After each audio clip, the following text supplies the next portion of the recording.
Pues estamos de vuelta en Rolling Stocks y es que aquí las cosas no paran. Negocios Televisión está siempre en la última y hablamos de que la situación está muy complicada en el mercado de hidrocarburos. Las cosas están muy difíciles. La OPEP Plus ha tirado del freno de mano en cuanto a esa producción que iba a aumentar y se ha quedado cuanto menos a 2 meses de espera para ver si aumentan la producción o no, que todavía no está claro.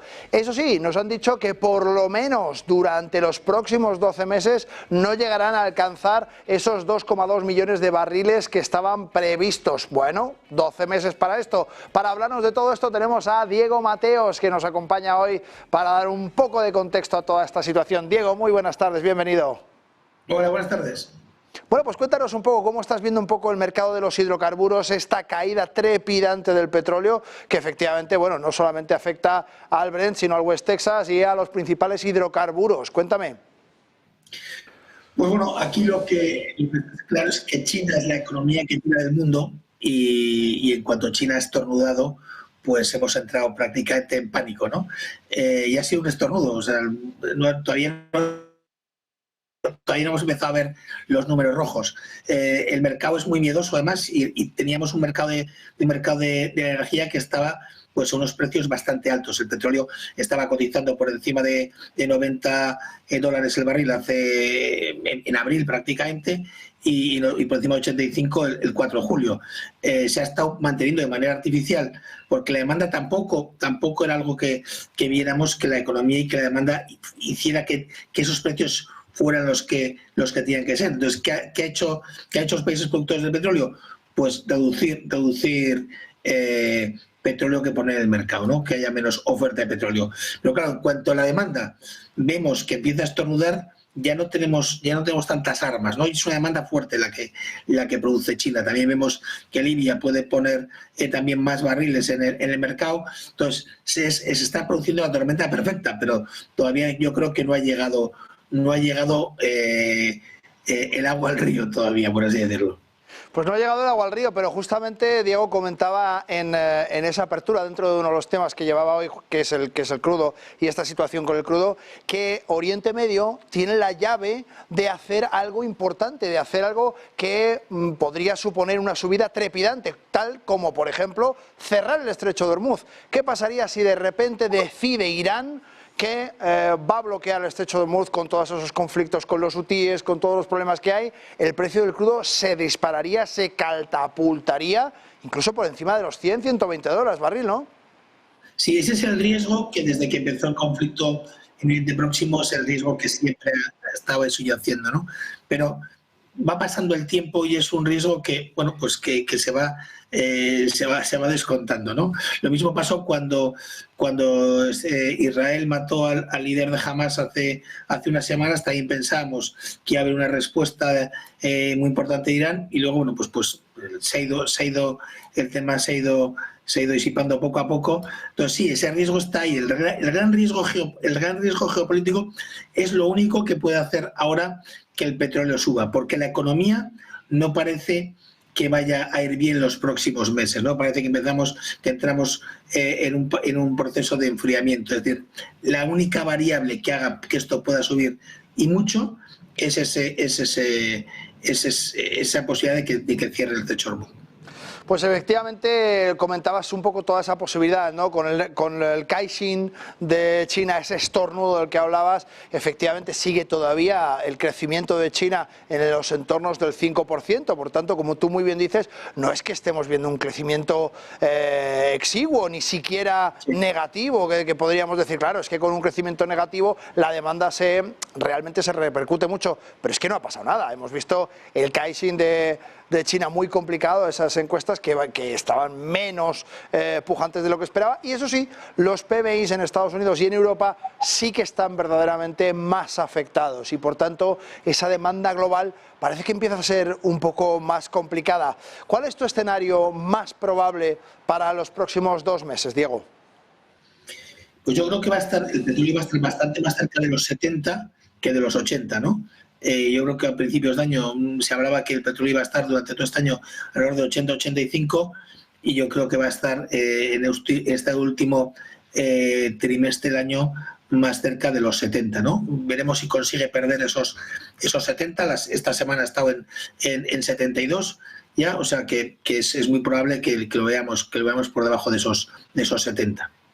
Bueno, efectivamente veíamos como además esos ataques de los hutíes que comentábamos justamente han recortado en un 60% el tráfico de buques justamente por el canal de Suez y por el estrecho de Hormuz. Por tanto, empezamos a gastar más petróleo para los transportes. Sin embargo, esto tampoco se nota en la demanda. Fíjate que un 60% de todo ese tráfico que tiene que gastar pues el doble de combustible en algunos casos, incluso más, para hacer la misma ruta, lógicamente es un driver inflacionario brutal y además de demanda de crudo, porque evidentemente hace falta eso. Y aún así, las perspectivas globales, Diego, son de un detrimento de esa demanda muy importante. ¿Está pasando lo mismo con el gas, teniendo en cuenta la situación en la que estamos entrando? ¿Es un poco Sí. falta de demanda?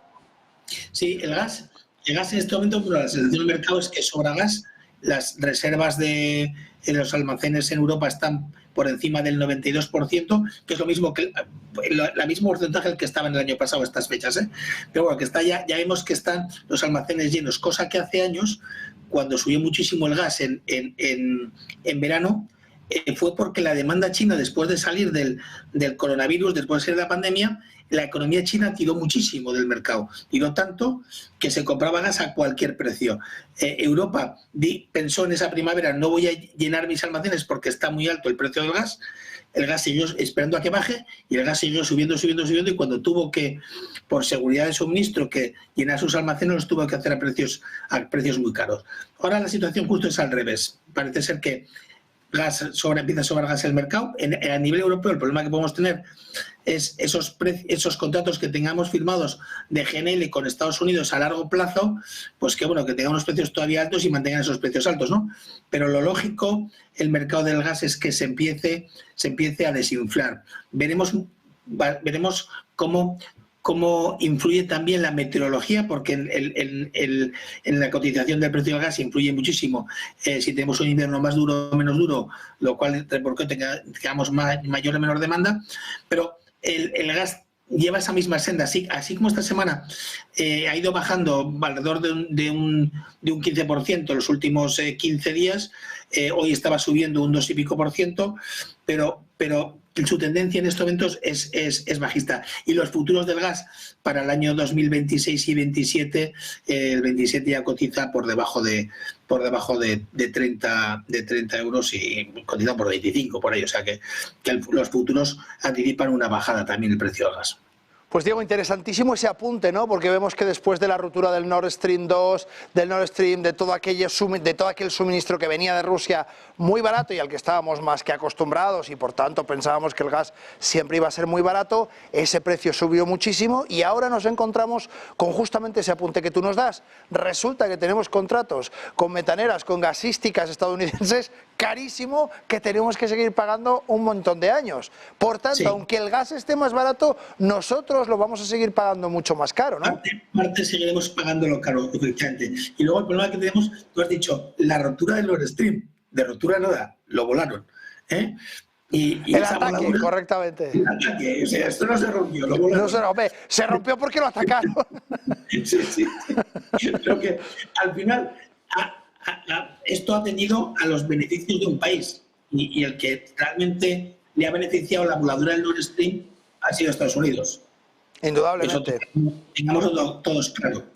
Indudablemente. ¿No te parece que además aquí hay un poco esa dicotomía de la que siempre adolecemos en Occidente? Resulta que vemos cómo China en 2018 comenzó a crear tanquerías a mansalva. Ahora mismo tiene una cantidad de tanquerías absolutamente increíble, con ese crudo pesado, extra pesado, con crudo venezolano, el Tijuana, todos estos crudos con una densidad terrible que duran muchísimos años y que no tienen ningún problema para luego hacer los blend, esas mezclas que les van a permitir tener el combustible que les haga falta. Y sin embargo, nosotros en Europa, ni siquiera en Estados Unidos, aprendemos la lección, ¿no? Con un ejemplo tan claro. ¿Cuál sería lo lógico en este caso? Mira, las políticas energéticas que está adoptando Europa son realmente suicidas para nuestra economía, ¿no? el caso más flagrante es España, que España somos el único país del mundo que hemos legislado que no podemos hacer ninguna prospección de petróleo ni de gas en nuestro subsuelo. Que es más, si encontráramos gas, como han encontrado en las costas de Canarias, pues tenemos prohibido extraerlo. Marruecos puede extraerlo, pero nosotros no, porque nos hemos prohibido por ley el extraer esa riqueza. Entonces, Europa ahora apuesta totalmente por la transición energética, por esas emisiones cero en el 2050, pero claro, si nos vamos a unas emisiones cero en el 2050, supongo que no consumiremos nada de petróleo, ni de gas, ¿no? Porque sería imposible no emitir. Entonces, estamos en un mundo en el que dice, bueno, a lo que tendríamos que tender, si seguimos con estas políticas, es a que el petróleo y el gas se dejara consumir en el mundo, lo cual es una utopía auténtica, ¿no? Pero sí es cierto que estas políticas nos llevan a utilizar otro tipo de energías alternativas que hace que sea muchísimo más caro nuestro coste energético. Y en el caso del gas, pues, y del petróleo, ya hemos visto que antes de tener un suministrador muy principal del gas como era Rusia, pues ahora tenemos un suministro de gas que se encarece entre 15 y 20 euros el megavatio por traerlo de Estados Unidos. Es decir, cuando antes el gas venía a valer alrededor de 20 euros megavatio, ahora ese coste solo es lo que cuesta de coger el gas, transportarlo, enfriarlo, licuarlo, transportarlo y regasificarlo. Entonces, tenemos unos costes asociados que hacen que nuestro coste del gas sea muy, muy elevado. Y no tenemos ninguna intención de que esto cambie, o sea, porque además, como estamos apostando a que, bueno, en el futuro no vamos a consumir ni gas ni petróleo, ¿para qué voy a invertir en este tipo de tecnologías, ¿no?